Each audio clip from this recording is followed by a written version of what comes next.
فارسی زبان میں ہمارے بزرگوں کا اخلاقی اور ادبی ذخیرہ اتنا زیادہ تھا کہ اس کے مطالعہ کے بعد قرآن و حدیث سے جو رغبت پیدا ہوتی تھی، عربی زبان پر عبور ہوتا تھا، اس کو سامنے رکھتے ہوئے انہوں نے ایک دم روٹی فارسی سے ہٹا کر انگریزی کی طرف کر دی۔ علماء کرام آپ بخوبی جانتے ہیں کہ رحمت عالم صلی اللہ تعالی علیہ وسلم کا یہ ارشاد ہے کہ کاد الفقر یکون کفرا، غریبی انسان کو کفر تک لے جاتی ہے۔ اب ملازمتوں کا کوٹا اور دیگر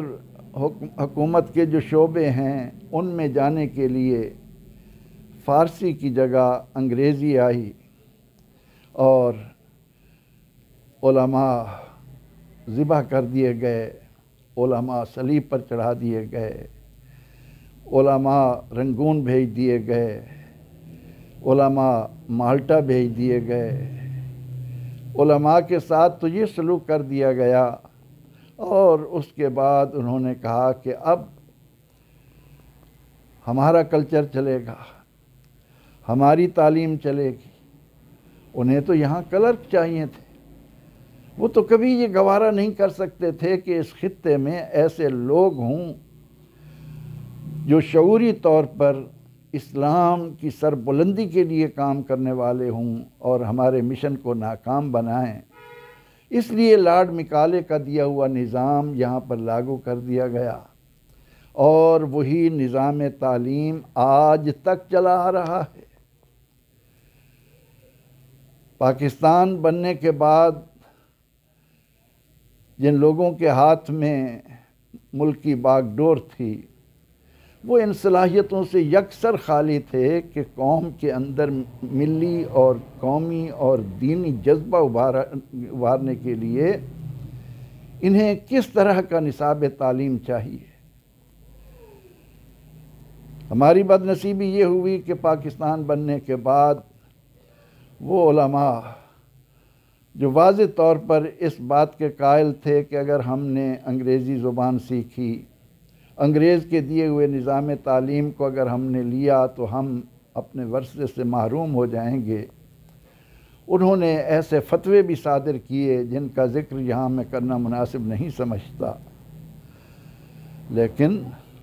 پاکستان بننے کے بعد سے لے کر آج کے اس لمحے تک محترم و مکرم علماء کرام، ذی وقار علماء کرام، ہمارے سروں کے تاج علماء کرام، ذرا سوچئے کہ 72 سال گزرنے کے باوجود ہم کس مقام پر کھڑے ہیں۔ اب میں مختصراً یہ عرض کر دوں کہ مجھے یہ ہمت کیسے ہوئی، میں کون، میں کہاں اس قابل کہ آپ کے ساتھ اس زبان میں بات کروں، مگر ہمدردی کے ساتھ، ذرا توجہ کے ساتھ اس بات پر نظر ڈال لینا کہ میں آپ کا ایک ادنا خادم ہوں۔ میں نے سکول چھوڑنے کے بعد تقریباً 8 سال آپ میں گزارے ہیں۔ میں نے ابتدائی 2.5 سال تقریباً علماء دیوبند سے علم حاصل کیا، اور جب میں نے فارسی مکمل کی تو میرا امتحان لینے کے لیے خیر المدارس کے محتمم مولانا خیر محمد مرحوم جلندری آئے۔ انہوں نے میرا امتحان لیا اور مجھے 100 میں سے 103 نمبر حوصلہ بڑھانے کے لیے عطا کی۔ میں نے بورے والا کے مدرسہ میں، جہاں مولانا عبد الرحمن نعمانی مرحوم شیخ الاسلام کے مدرسے کو لے کر آگے چل رہے تھے، وہاں بھی 1 سال سے زیادہ عرصہ گزارا، اور 2.5 سال علماء دیوبند سے علم حاصل کرنے کے بعد میں ملتان میں مولانا احمد سعید کاظمی مرحوم کے مدرسے میں چلا گیا۔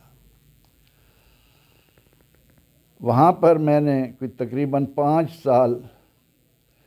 اور ان 5 سالوں میں سے 1 سال مخدوم عبدالرشید حقانی میں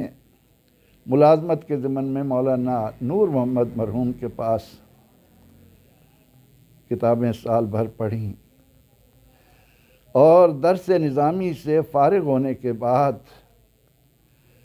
2 سال میں نے بہاولپور یونیورسٹی میں بڑے بڑے دونوں مکتب فکر کے جید علماء کرام، مثلا تفسیر میں نے مولانا شمس الحق افغانی مرحوم سے پڑھی، شرح مواقف مولانا عبید اللہ پڑھاتے تھے، داؤد شریف مولانا محمد داود صاحب پڑھاتے تھے، تفسیر ہمیں مولانا شمس الحق افغانی پڑھاتے تھے، بخاری شریف موطا امام مالک مولانا احمد سعید کاظمی پڑھاتے تھے۔ وہاں ان علماء سے 2 سال پڑھنے کے بعد وہاں نمایاں پوزیشن میں امتحان پاس کرنے کے بعد پنجاب یونیورسٹی آیا، اور یہاں بھی شعبہ عربی میں مولانا نور الحسن دیوبند کے فاضل تھے، 1-2 اساتذہ اہل حدیث میں سے تھے۔ 2 سال یہاں عربی زبان میں ایم اے عربی پنجاب یونیورسٹی میں پہلی پوزیشن میں پاس کر کے اس کے بعد کوئی تقریباً 37 برس دینی مدارس میں آنے کی بجائے کالجوں میں گزارے۔ اگر میں اتنا پڑھنے کے بعد کسی دینی مدرسے میں بیٹھا ہوتا تو آج شیخ الحدیث یا شیخ القرآن کی مسند پر ہوتا، لیکن ریڈیو پاکستان، مسجد کی خطابت، اس نے میرا مطالعہ کچھ رکھا، اور ملک میں علماء کرام کی خدمات کو سامنے رکھ کر دل ہی دل میں یہ تڑپتا رہا کہ کاش کوئی پاکستان کے علماء کو سمجھائے، کوئی انہیں ان کی ذمہ داریوں کا احساس دلائے، کوئی انہیں بتائے کہ ہمارے یہ مدارس محبتیں بانٹنے کے لیے ہیں۔ اب میں واضح طور پر آپ سے کہتا ہوں کہ میں چونکہ سنی حنفی مسلک اہل سنت و جماعت کا ایک ادنا سا خادم ہوں، یہ اس لیے عرض کر رہا ہوں کہ کہیں آپ یہ نہ سمجھیں کہ میں کوئی نیا شوشہ چھوڑ رہا ہوں، میں کوئی ملک کے اندر کوئی نئی جماعت پیدا کرنے کے لیے اس طرح کی باتیں کر رہا ہوں، نہیں، میں حنفی مسلک کا ہوں، مسائل میں فقہ حنفی کا قائل ہوں، اور آپ جانتے ہیں کہ عقائد تو ہم سب کے یہی ہیں کہ اللہ وحدہ لا شریک ہے، محمد عربی صلی اللہ علیہ وسلم خاتم النبیین ہیں، الہامی کتب برحق ہیں، فرشتے برحق ہیں، آخرت برحق ہے، یہ ہمارا بنیادی عقیدہ ہے، اور اسی پر قائم رہتے ہوئے اللہ سے یہ دعا کرتے ہوئے کہ وہ مجھے اہل سنت و جماعت میں رکھے اور اسی میں میرا حشر ہو، اسی میں مروں، قیامت کے دن انہی علماء کے ساتھ اٹھوں۔ علماء کرام، ہمارا ایک وقت تھا کہ جب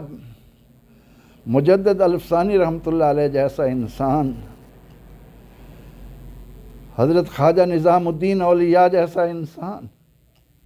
خواجہ باقی باللہ جیسا باعمل عالم دین، یہ کوئی معمولی لوگ نہ تھے۔ انہی کی کاوشوں سے حضرت شاہ عبد الرحیم رحمۃ اللہ علیہ نے اورنگزیب عالمگیر کے زمانے میں عظیم خدمات سر انجام دی۔ شاہ ولی اللہ خاندان کی خدمات اپنی جگہ مسلم ہیں، لیکن ہم نے پاکستان بننے سے لے کر اس وقت تک قوم کو کیا دیا ہے؟ ہماری یہ بڑی ہی بد نصیبی ہے کہ میں نے جتنا وقت علماء احناف یعنی دیوبندی مسلک کے اساتذہ کے پاس گزارا، انہوں نے میرے ذہن پر جو باتیں نقش کیں وہ صرف اور صرف یہ کہ ہمارا حنفی دوسرا فرقہ یعنی بریلوی دین کو نہیں سمجھتا، ہم نے دین کی روح کو جانا ہے۔ اور جو وقت میں نے بریلوی علماء کے پاس گزارا، انہوں نے بھی مدارس میں مجھے اسی بات کا پابند بنایا کہ یہ جو دوسرے لوگ حنفی کہلاتے ہیں، ان کا دین سے دور دور کا تعلق نہیں، علماء کرام خدا را سوچئے، کیا ہماری ذمہ داری صرف یہ ہے کہ کلمہ پڑھنے والے عام لوگوں کو ہم کفر اور شرک کے فتوے سمجھائیں، ان کو ایسی باتوں میں الجھائیں جن کا دور تک ان سے تعلق نہیں ہے، جن کے اخلاق سنوارنا ہماری ذمہ داری تھی، جنہیں دین کی مبادیات سے آگاہ کرنا ہماری ذمہ داری تھی، ہم نے انہیں جس طرح سے تقسیم کیا اور جس طرح سے آج بڑے زور و شور کے ساتھ ہماری مساجد میں قبضے ہو رہے ہیں، ایک دوسرے کو دین سے خارج کیا جا رہا ہے، میں تو یہ درد لے کر آپ کی خدمت میں آیا ہوں۔ مجھے یاد ہے کہ ریڈیو پاکستان میں جب مولانا عبد الرحمن اشرفی جامعہ اشرفیہ والے، ان کے ساتھ جب بھی بات ہوتی وہ ایک ہی بات پر افسوس کا اظہار کرتے کہ کاش علماء احناف ایک ہوتے۔ میں نے مولانا احمد سعید کاظمی مرحوم کو بھی یہی جذبہ ان کے اندر بھی دیکھا، وہ بھی اسی کوشش میں تھے کہ کاش ہم احناف ایک ہوں۔ اس کا مطلب یہ نہیں کہ میں علماء اہل حدیث کو یا دیگر مسالک کے علماء کو اہمیت نہیں دیتا، وہ اپنے اپنے مقام پر ہر ایک نے اپنے طور پر جواب دینا ہے۔ میں درد مندی کے ساتھ آپ کے سامنے جو آج بات رکھنا چاہتا ہوں وہ یہ کہ تلک امۃ قد خلت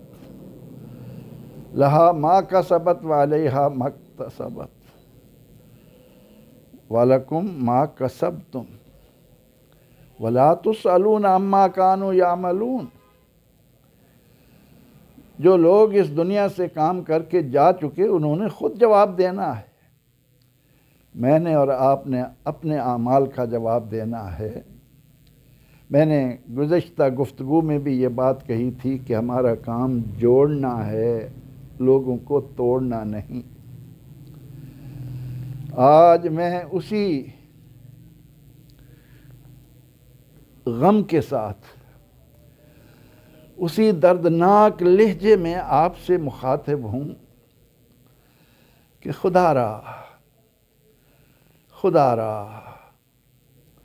منبر پر بیٹھتے ہوئے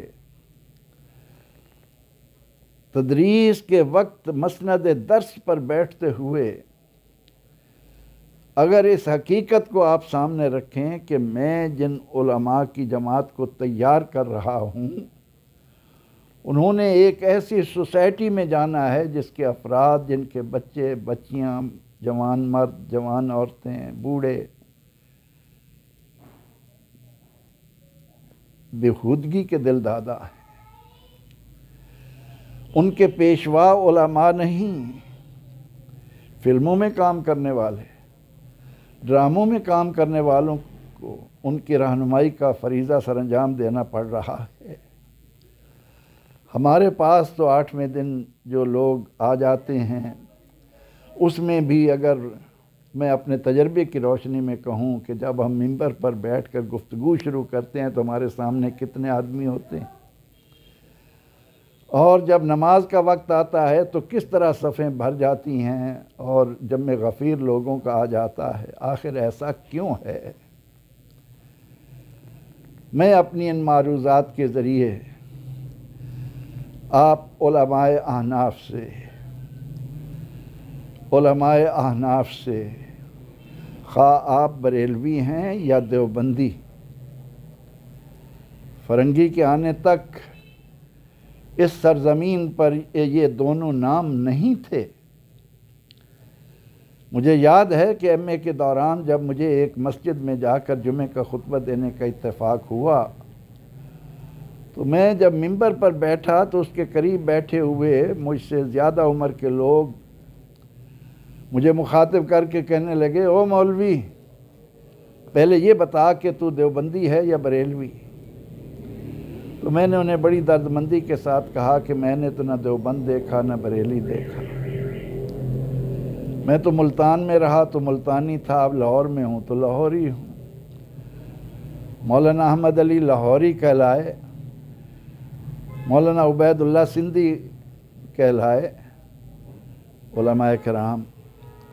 آئیے میری ان معروضات کو سامنے رکھتے ہوئے ذرا غور کیجئے کہ جمال الدین افغانی بھی اس خطے کا ایک فرد تھا۔ حاجی امداد اللہ مہاجر مکی رحمۃ اللہ علیہ بھی اسی خطے کے ایک فرد تھے۔ وہ لوگ جس درد مندی کے ساتھ علماء کو ایک صف میں دیکھنا چاہتے تھے، میں انہی کی اتباع کرتے ہوئے اس خطے کا ایک ادنیٰ طالب علم، دین کا ایک معمولی سوجھ بوجھ رکھنے والا انسان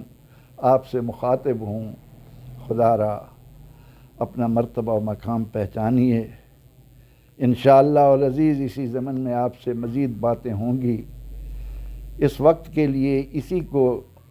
کافی سمجھیے اور میری معروضات میں غور و فکر کرنے کی کوشش کیجیے۔